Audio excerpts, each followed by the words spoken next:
Hello दोस्तों, नमस्कार। स्वागत है आप सभी लोगों का, खासकर उन बच्चों का जिनका बीएमसी जेईई का फॉर्म फिल कर रहे हैं। बहुत ऐसे बच्चों के कमेंट आ रहे थे कि सर एक बार ये बता दीजिए कि डिटेल सिलेबस क्या है, वो चाहे सिविल का हो, मैकेनिकल का हो या इलेक्ट्रिकल इंजीनियरिंग का है।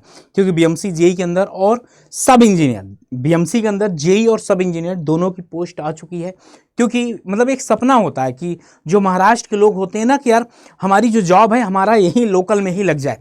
लास्ट टाइम भी ऐसा हुआ था, काफ़ी बच्चों का सिलेक्शन यहाँ से हुआ था। इनफैक्ट पहली रैंक से लेकर पहली रैंक भी आई थी और काफ़ी बच्चों का सिलेक्शन हुआ था। और यहाँ पर क्या डिटेल सिलेबस रहने वाला है, एक एक पॉइंट पे मैं आपसे डिस्कस करने वाला हूँ।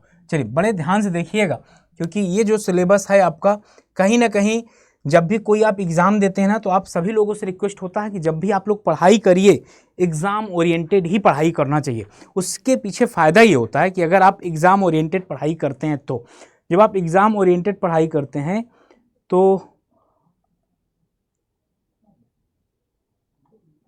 एक मिनट, तो आप लोगों के लिए सबसे बढ़िया होता है कि आपको ज़्यादा इधर उधर भागना नहीं पड़ता। जैसे बिल्डिंग कंस्ट्रक्शन एंड मटेरियल आप देख पा रहे होंगे, property of wet and harden concrete, test concrete, factor affecting strength concrete, water cement ratio, aggregate cement ratio, mix design, acoustic light, fire protection, electrical fitting, ये सारा कुछ दिया गया। सोम आप देख रहे होंगे, ये सोम का है, ठीक है ना, ये सोम का है आपका। और इसके बाद अगर बात किया जाए कि थ्योरी ऑफ स्ट्रक्चर हो गया, स्टील स्ट्रक्चर हो गया, स्टील में design of bolt welded connection, column footing, truss, steel beam, plate girder, ये पूरा है। रेनफोर्समेंट, आरसीसी, यहाँ पर वर्किंग स्ट्रेस और लिमिट स्ट्रेस दिया गया है। और आगे बढ़ते हैं सर्वेइंग, सर्वेइंग में सारा कुछ है। एक चीज़ मैं बता दूं, इसमें अब आजकल तो जो भी एग्जाम हो रहा है ना, सारा कुछ पूछा जा रहा है। आप अपने दिमाग से निकाल दें ये बात कि यार कभी ऐसा भी आपसे पूछा जाएगा कि ये चीज़ कम हो गई है। अभी इसमें देखिए, ये सर्वेइंग है, सर्वेइंग में सब है। एस्टिमेशन में नाम जरूर लिखा हुआ है, estimation, costing, tender and contract, rate analysis, valuation. लेकिन जब आप एग्जाम में देखोगे, सारी चीज़ आपके एग्जाम में पूछी जानी है। जियो टेक्निकल सॉइल को बोला जाता है यहाँ पर। जियो टेक्निकल के बाद highway engineering, planning of highway system, alignment, geometric design. भाई जियोमेट्रिक डिजाइन खुद अपने आप में बहुत बड़ा एक चैप्टर है। हॉरिजॉन्टल वर्टिकल करो, ग्रेड सेपरेशन, मटेरियल्स, मटेरियल्स एक अलग चैप्टर है आपका। Different surface maintenance, rigid and flexible pavement, traffic engineering, सब कुछ तो इंक्लूड हो गया यार। हाँ, रेलवे अभी यहाँ नहीं दिखा, ओके, रेलवे नहीं दिखा। ब्रिज इंजीनियरिंग देखो, यहाँ पर एक अलग से डाल दिया, तो ब्रिज इंजीनियरिंग आप कर सकते हैं। ब्रिज इंजीनियरिंग, हाँ ये बात सही है कि आरआरबी और एसएससी में ब्रिज इंजीनियरिंग नहीं, एसएससी में तो ब्रिज इंजीनियरिंग 5-6 साल में आता है। इन्वायरमेंट इंजीनियरिंग, और इन्वायरमेंट इंजीनियरिंग यहाँ पर ये 3 पार्ट में दे दिया है। इन्वायरमेंट इंजीनियरिंग क्या किया है, 3 पार्ट में दे दिया है, ठीक है ना। ये जो इन्वायरमेंट इंजीनियरिंग है ये 3 पार्ट में दे दिया। सॉलिड वेस्ट मैनेजमेंट, ये इंपॉर्टेंट है आपका, सॉलिड वेस्ट मैनेजमेंट, ओके। और यहाँ पर फिर से देखिएगा, पॉल्यूशन नहीं इंक्लूड किया, क्या पॉल्यूशन नहीं इंक्लूड किया, लेकिन अच्छा है ऊपर।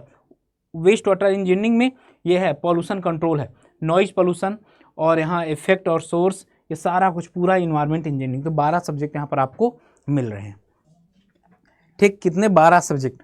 यहाँ पर आपका ब्रिज, हाईवे हो गया, हाईवे के बाद जियो टेक्निकल। इरीगेशन नहीं मुझे दिखा, आपको दिखा क्या इरीगेशन? बिल्कुल नहीं दिखा इरीगेशन, इरीगेशन नहीं है। रेलवे नहीं है, हाइड्रोलॉजी नहीं है, और एफएम नहीं दिखी। क्या? एफएम नहीं दिखी। ये इतने सब्जेक्ट छोड़ के बाकी आप लोग यहाँ पढ़ाई कर सकते हैं भाई। और आगे बात करते हैं इलेक्ट्रिकल की, आगे बात करते हैं इलेक्ट्रिकल और मैकेनिकल इंजीनियरिंग की। बेसिक ऑफ मैकेनिकल इंजीनियरिंग है, थ्योरी ऑफ मशीन है, मशीन डिजाइन, और सोम है यहाँ पर एफएम है आपका, मैन्युफैक्चरिंग प्लानिंग एंड कंट्रोल है, आईसी इंजीनियर। यहाँ पर अगर यार सब्जेक्ट देखा जाए भाई, मतलब अब आप ये समझ लो कि इलेक्ट्रिकल मैकेनिकल वालों के लिए श्राप हो जाएगा, लेकिन ठीक है यार, सबके लिए ये क्या ही बताया जाए। अब यहाँ पर आप देखिए ना, सब्जेक्ट देख लीजिए आप, 15, 16, 17, 18, 19, 20, 21, 22, 23, 24, 25, 26, 27, 30, 35, 41, मतलब पागल हो जाएगा आदमी पढ़ते पढ़ते। लेकिन ठीक है, आप जैसे इलेक्ट्रिकल से हैं तो आपको इलेक्ट्रिकल में कमांड होगा, आप अगर मैकेनिकल से हैं तो आपको मैकेनिकल में कमांड होगा, ठीक ना। ये रही सारी चीज़ें, आपका पूरा का पूरा डिटेल सिलेबस। तो आप सबसे पहले एक काम कर लीजिए कि नोट कर लीजिए। क्या करिए आप लोग, एक बार ना इसको नोट कर लीजिए कि कौन कौन सा सिलेबस आप में है, और फिर वही सिलेबस के ओरिएंटेड ही आपको पढ़ाई करना है, इधर उधर नहीं भागना है आपको, ठीक ना। याद रखिएगा, एकदम सिलेबस के ओरिएंटेड ही आपको पढ़ाई करना। आप बाकी और यहाँ पर आपके 2 सेगमेंट हो सकते हैं, एक आपका वीक एरिया, एक आपका स्ट्रॉन्ग एरिया। तो जो वीक एरिया है उस पर काम करना स्टार्ट कर दीजिए, अभी आपके पास सफिशिएंट टाइम है सर। अब यहाँ पर अगर बात किया जाए तो देखिए यहाँ पर आप लोगों के लिए तीनों बैच हैं, आप सिविल, मैकेनिकल, इलेक्ट्रिकल तीनों के लिए है।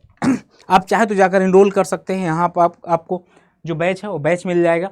और एक चीज़ याद रखिएगा कि मैक्सिमम डिस्काउंट के लिए कूपन कोड Y579 यूज कर सकते हैं।